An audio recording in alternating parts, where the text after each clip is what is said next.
شهروانên yekînên parastina jin YPJ di parastin ewlekarî û aramiya li herêmê de bi israrin û di vê çarçoveyê de jî têkoşîna xwe didin meşandin.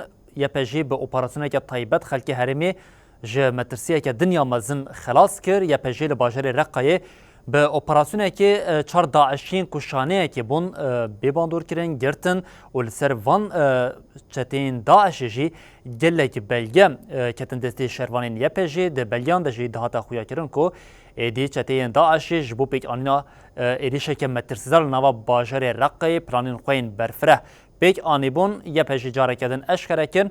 Niha lêpirsînên bi van çeteyan re dewam dike û di nava demên pêş de jî wê agahiyên berfireh li ser van çeteyan jî biraya giştê re waran parve kirin.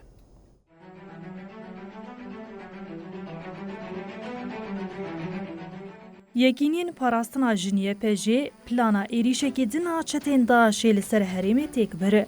Siyê Gulanê bi bejdariya hêzên antîteror Yat û Komandos şervanên YPJ li Reqqa operasyonekî taybet pêkanî.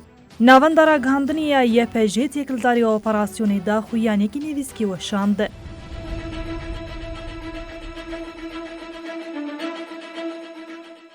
YPJ di daxuyaniya xwe de diyar kir ku li Reqqayê bi operasyonekî taybet çar çeteyên Daişê hatine girtin. Bi operasyonê re efşaneya ku amadekariyên pêkanîna êrişekî mezin li ser bajar dikirin hatin girtin. YPJ da zanîn ku bi çeteyan re gelek belgeyên plansaziya êrişên berfereh dihatin kirin hatine desteserkirin.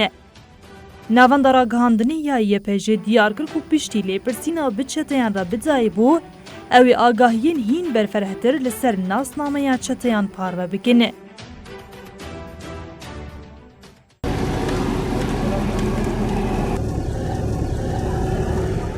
Beriya niha jî bi çar hefteyan li hesekê operasyonekî berfereh li dijî şaneyên çetên Daişê hatibû li darxistin. Di encamê de çil kesên bi gomana têkiliya xwe bi Daişê re heye hatin girtin.